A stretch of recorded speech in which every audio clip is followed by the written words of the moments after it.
Regrese conmigo a Éxodo 23. Éxodo 23.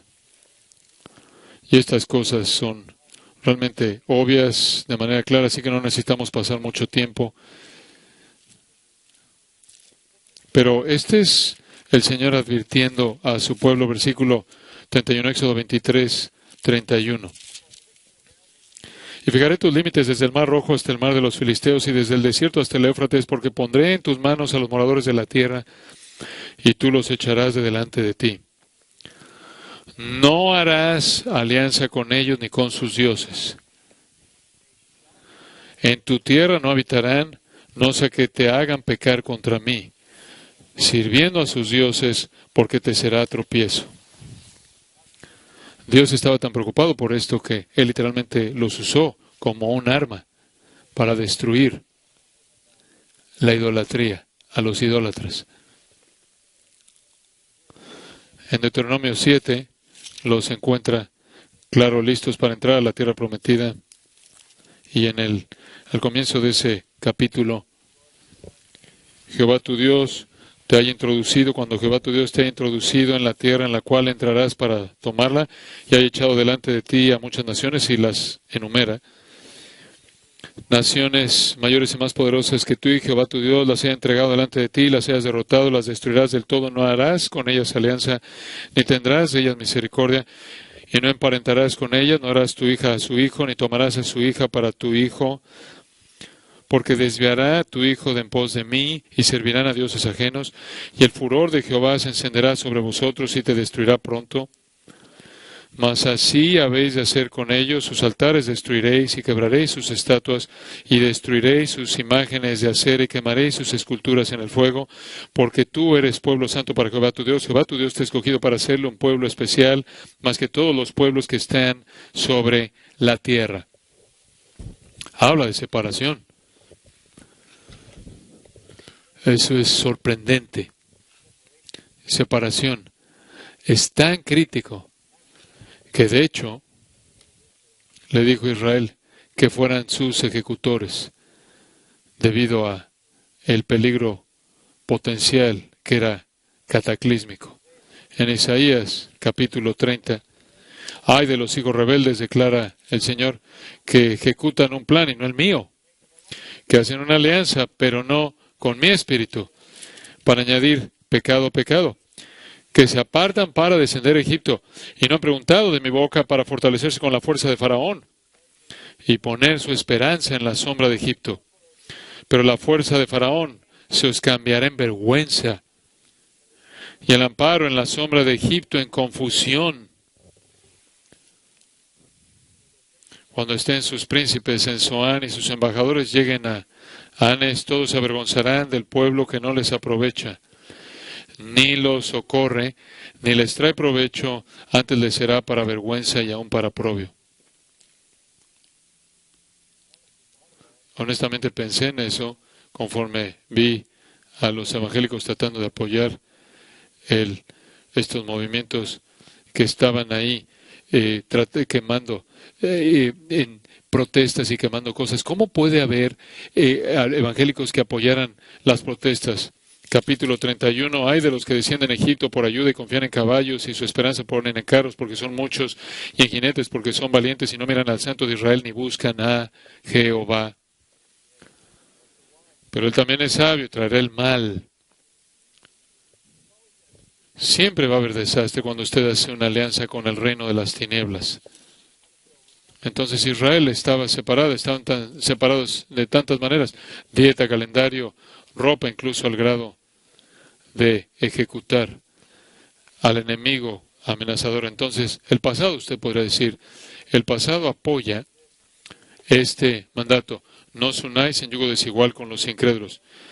Simplemente decir eso y saber que vino del Pentateuco nos recuerda del pasado y las advertencias que Dios le dio a su pueblo.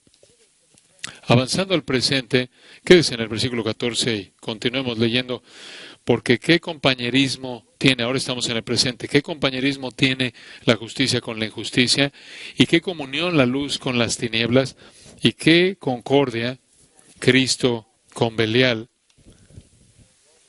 o qué parte el creyente con el incrédulo. ¿Y qué acuerdo hay entre el templo de Dios y los ídolos?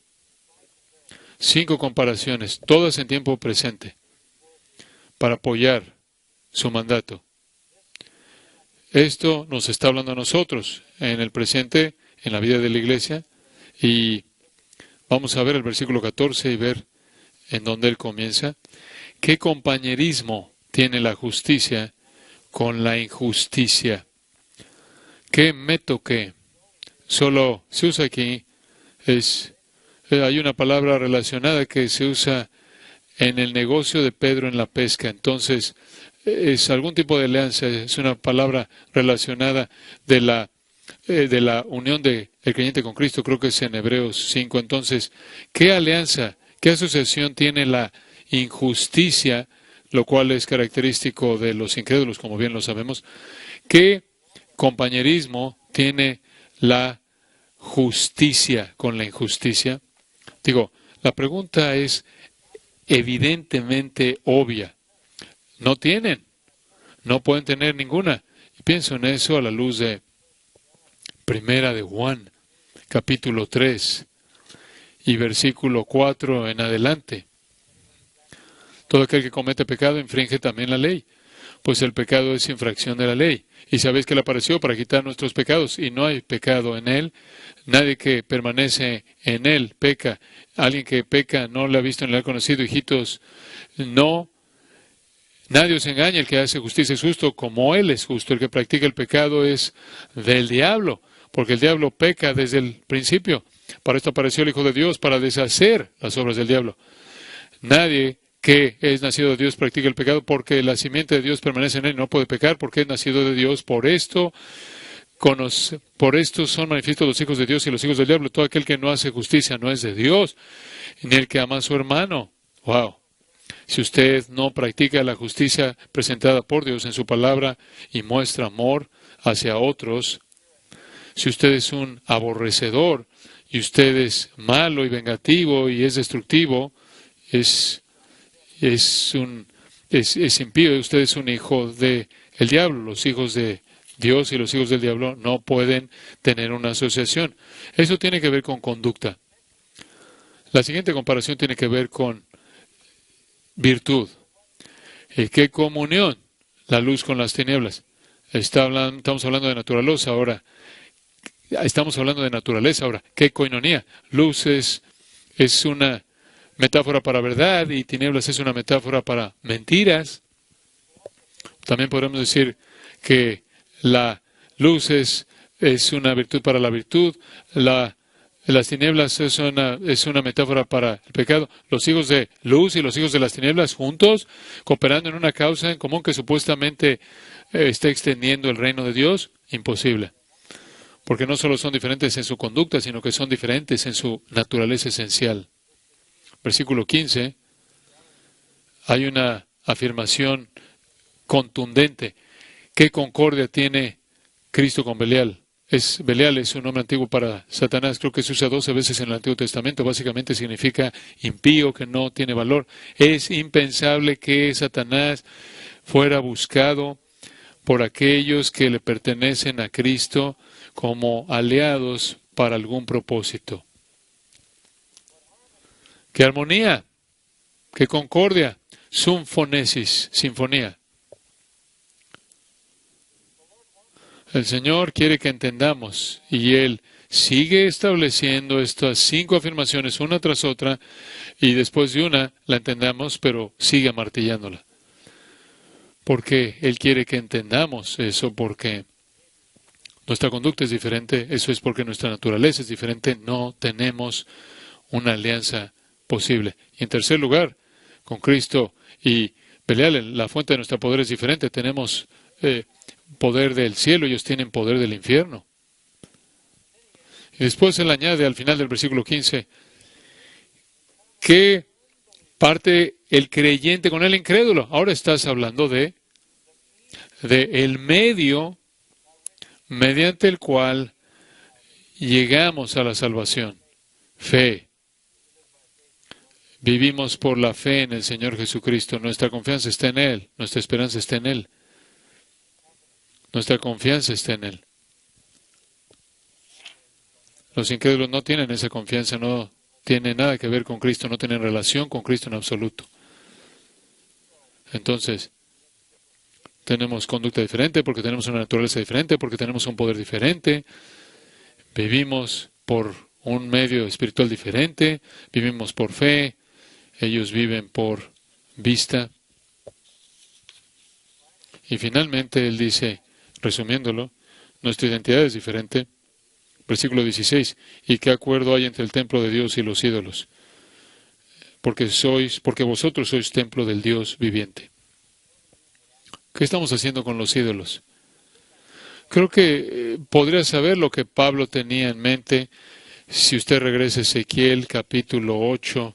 Por lo menos hay una posibilidad de que él estaba pensando en esto. En Ezequiel capítulo 8. Sé que usted lo conoce, versículo 4, comenzando ahí, él tiene una visión. La gloria del Dios de Israel estaba ahí. En esta visión, él menciona la visión que está teniendo en el versículo 3. Y me dijo en la visión, Hijo del hombre, alza ahora tus ojos hacia el lado del norte, y alcé mis ojos hacia el norte y aquí el norte. Lo cual habla del asunto, la separación es obvia. Perdón, no hubo una falla aquí, y no sé yo, pero ya estamos de regreso. Pero esto somos templo del Dios viviente. Acabamos de leer Ezequiel 8 prácticamente. Y colectivamente somos el templo de Dios, individualmente somos el templo de Dios. Y la palabra ahí en Corintios es neos, y se refiere al lugar santísimo en la Septuaginta.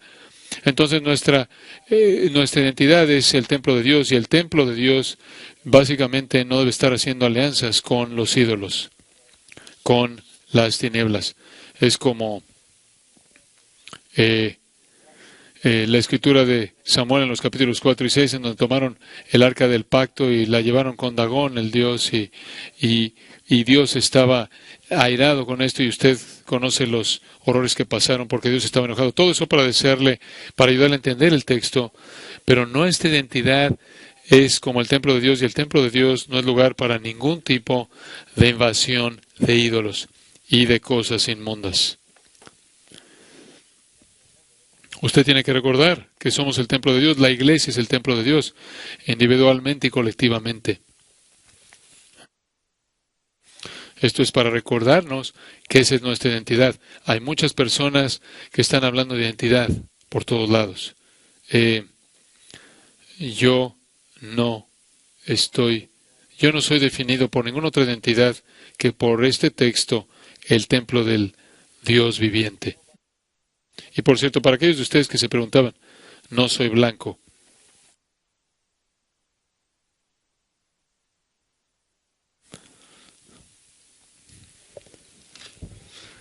Yo soy café como el resto de la gente. Entonces, no deben unirse con incrédulos, con la gente impía, unirse con Satanás, unirse con idólatras en una causa en común. Porque si lo hace, va a ser destructivo. No hay compatibilidad. Usted no puede, tomando las palabras de Pablo en 1 Corintios 6:21, no puede comer, 1 Corintios, no puede comer de la mesa de los creyentes, de los ídolos y del Señor. Entonces el pasado nos da evidencia en apoyo a esto, lo vimos en el Antiguo Testamento, el presente, esas 5 afirmaciones, y vea el futuro en el versículo 16. Habitaré, aparece varias veces, habitaré y andaré entre ellos, seré su Dios y ellos serán mi pueblo. Por lo cual, salid en medio de ellos y apartaos, dice el Señor, y no toquéis lo inmundo, y yo recibiré, y seré para vosotros Padre, y vosotros me seréis hijos e hijas, dice el Señor Todopoderoso. ¿Sabe usted lo que está diciendo aquí? No necesitan hacer una alianza con Satanás para arreglar el futuro para Dios. ¿Entendió eso? No necesita hacer eso. Este no es un llamado a la salvación. Se nos acaba de decir que somos el templo de Dios. Se nos acaba de decir que somos creyentes. Este no es un llamado a la salvación. Este es Dios diciendo, no necesitan hacer alianzas con Satanás para causar algún desarrollo futuro en mi reino.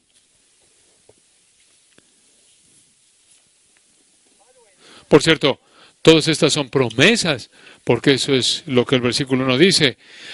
Teniendo tales promesas, amados, otra razón por la que sabemos que está hablándole a creyentes,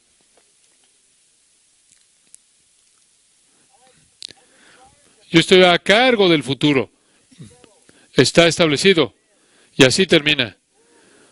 Yo habito con mi pueblo. Yo habito entre mi pueblo. Yo seré su Dios. Ellos serán mi pueblo. 1 Corintios 10:21 es destructivo. No se pueden ir al Señor con Satanás. Y seré para vosotros por padre, y vosotros me seréis hijos e hijas. El fin ya está fijado. No necesitan usar alianzas con el reino para extender el reino. El reino está avanzando. Yo lo estoy extendiendo. Y yo lo voy a llevar a su cumplimiento. En los versículos 16, 17 y 18 usted tiene un mosaico de promesas del Antiguo Testamento, de Dios en relación a su reino. Jeremías, lo vemos en Jeremías 24, porque pondré mis ojos sobre ellos para bien, y los volveré a la tierra, y los edificaré, y los plantaré, les daré corazón para que me conozcan, porque yo soy Jehová, y me serán por pueblo, y seré su Dios, porque se volverán a mí de todo su corazón. Jeremías 24, 7. ¿Entiende usted que la salvación de Israel en el futuro está garantizada por esa afirmación y el poder de Dios? ¿Y entiende usted que todo lo que el Padre le da al Hijo, el Hijo lo recibirá y no perderá nada de eso? Juan 6. ¿Entiende usted que todo esto está en las manos de Dios? Y no necesitamos maquinaciones del gobierno, maquinaciones de la mercadotecnia, de expertos de mercadotecnia para extender el reino. Y ciertamente no necesitamos comprometer el Evangelio para aceptar la filosofía humana que en sí misma es totalmente destructiva para extender el nombre de Cristo. Jeremías 31, 33, pero este es el pacto que haré con la casa de Israel después de aquellos días, dice Jehová, daré mi ley en su mente y la escribiré en su corazón, y yo seré a ellos por Dios y ellos me serán por pueblo. Lo mismo en Ezequiel 37. Entonces aquí tiene usted la promesa del reino, el reino milenial de Cristo, que lo llama la regeneración en Mateo 19, 28, Hechos 3, lo llama el tiempo de ser refrescado, de refrigerio, el tiempo de restitución, Hechos 3, el día de Cristo, Filipenses 1, 6, como el Señor dijo, el final está establecido. Las promesas del Rey que viene, todas están establecidas. Salmo 2, ¿verdad? Dios va a establecer su Rey en su monte. Esto es lo que esto es a lo que Isaías apuntó, esto es a lo que Daniel apuntó, esto es a lo que Zacarías apuntó. Isaías 11 tenemos que ver eso por un momento porque es una promesa tan maravillosa. Dice aquí en Isaías 11, saldrá una vara del tronco de Isaí, un vástago retoñará de sus raíces y reposará sobre él el espíritu de Jehová, espíritu de sabiduría y de inteligencia, espíritu de consejo y de poder, espíritu de conocimiento y de temor de Jehová, y le hará entender diligente en el temor de Jehová. No juzgará según la vista de sus ojos, ni arguirá por lo que oigan sus oídos, sino que juzgará con justicia a los pobres y arguirá con equidad por los mansos de la tierra, y herirá la tierra con la vara de su boca. No necesita usted preocuparse por eso. Y herirá la tierra con la vara de su boca, y con el espíritu de sus labios matará al impío, y será la justicia cinto de sus lomos, y la fidelidad ceñidor de su cintura. Isaías da otros aspectos maravillosos del reino. No tenemos tiempo de verlos, pero sabemos que cuando el Rey venga, toda rodilla se doblará ante él, todas las naciones verán su gloria, la justicia perfecta y la equidad reinarán. Justicia y verdad dominarán la paz en todos lados, bendición económica, vida larga, no habrá guerra, seguridad, gozo, seguidas de un cielo nuevo y una tierra nueva. Eso es lo que Pablo nos está diciendo al remontarse a estos pasajes. Y por un momento considerémoslos.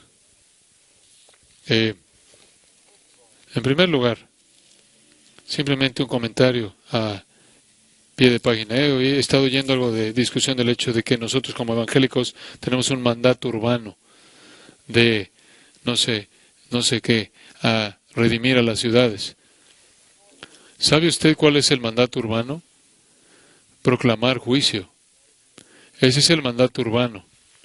Y si usted quiere saber por qué digo eso, véalo en Mateo 11, eso es lo que Jesús hizo. Ay de vosotros, Betsaida, ay de vosotros, Betsaida, ay de vosotros, Corazín. Será mejor para Sodoma y Gomorra que para ustedes. El mandato urbano es proclamar juicio ahí en la ciudad. No sé cómo está viendo usted las cosas que están pasando en Ucrania, pero la perspectiva divina es esta.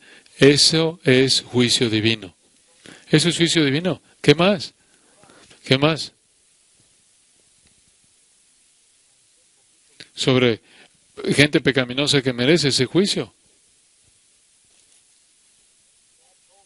Dios le dijo a su pueblo en el pasado, salid de en medio de ellos y apartaos. En el versículo 16, Dios está diciendo, voy a ser su Dios. Eso es mesiánico, eso es un tipo de lenguaje del reino. Salid de en medio de ellos y apartaos. Yo he cerrado el asunto de su futuro. No toquéis lo inmundo, ese es de Isaías 52, puede leerlo. Se nos está acabando el tiempo. Es un llamado aquí, realmente un llamado a la separación, en base a la realidad del reino venidero, la realidad del reino venidero. Y cuando hacemos esto, seremos recibidos con aceptación completa y honor completo. Usted no necesita hacer alianzas, versículo 17, tiene que apartarse, usted no necesita tocar lo inmundo. Yo recibiré, yo seré para vosotros por padre, y vosotros me seréis hijos e hijas. Ese es el cumplimiento realmente de la expansión del pacto davídico prometiéndole a David un hijo de David, y ahí toda una humanidad completa. Y eso es en 2 de Samuel 7, 1 de Crónicas 7, 1 de Crónicas 17. Creo que he dicho suficiente para darle aquí el panorama. Me gustaría que tuviéramos más tiempo. Llevemos esto a su conclusión. Capítulo 7, versículo 1. No es un buen lugar para separarse. Así que, amados, puesto que tenemos tales promesas, la palabra promesas es importante porque eso es exactamente de lo que hemos estado hablando. Estas son promesas de Dios en el Antiguo Testamento, de Jeremías, de Ezequiel, de Isaías, incluso de 2 de Samuel 7, 1 de Crónicas 17, incluso podría añadir Isaías 43 y ahí en el versículo 18. En base a todas estas promesas del reino escatológicas, puesto que tenemos tales promesas, mire, la gente dice, ¿qué tan importante es la escatología? Es realmente importante porque es el final de la historia, pero más que eso, me da gusto saber quién gana al final. Y su reino va a venir y va a ser un reino de justicia y rectitud y santidad. Entonces, así que, debido a que eso ya se decidió y fue prometido, amados, limpiémonos de toda contaminación de carne y de espíritu, perfeccionando la santidad en el temor de Dios, esperando que Dios está a tiempo para traer el reino de Cristo y reconociendo que ninguna alianza con Satanás tiene ninguna parte en eso. Usted debe asegurarse de que usted se limpie a sí mismo literalmente de toda contaminación, molusmos, cualquier alianza sucia, perfeccionando la santidad en el temor de Dios. En otras palabras, su adoración va toda directamente a Dios. Entonces nuestro llamado es claro. Santidad, santo significa separado, ¿no es cierto? ¿No es la santidad separación? Nuestro llamado es claro. Llamar a la gente de las tinieblas a la luz, de la condenación a la salvación. Decirles lo que Marcos 1:15 dice: arrepentidos y creed en el Evangelio. Y no haga ninguna alianza con el reino de las tinieblas. Bueno, Señor, gracias por darnos este tiempo juntos esta mañana. Te agradezco tanto por la consistencia y claridad de tu palabra. Es inequívoca. Aunque un hombre fuera un necio, no necesita errar. Oro, Padre, por estos hombres, porque ellos no se avergüencen y que esa disposición a no avergonzarse de predicar y hablar la verdad, de ser la voz de Cristo en el mundo, aunque sean resistidos o tratados de con hostilidad, o persecución y rechazo, que ellos reconozcan que ese es el requisito que tú has presentado frente a nosotros, de proclamar la verdad y no hacer alianzas con el mundo. Es tan claro para nosotros. Hemos cantado de eso. Tú eres el castillo fuerte, tú eres el Dios de poder, tú eres el Dios de salvación. Y tú vas a traer tu salvación a su plenitud en el reino de Cristo. Está por venir, Él está por venir para establecer ese reino. No podemos pensar que necesitamos la ayuda del mundo conforme te servimos. Te agradecemos porque hay un sentido en el que Jesús dijo en Juan 17, el reino de Dios está entre vosotros, el Rey está aquí, está en medio de nosotros, está vivo, estamos en su reino ahora, el reino invisible espiritual. Anhelamos el día cuando ese reino invisible espiritual se volverá el reino glorioso visible de Cristo y la manifestación de los hijos de Dios será clara. Manténnos fieles con ese fin en mente. Llena nuestros corazones de esperanza. En el nombre de Cristo oramos. Amén.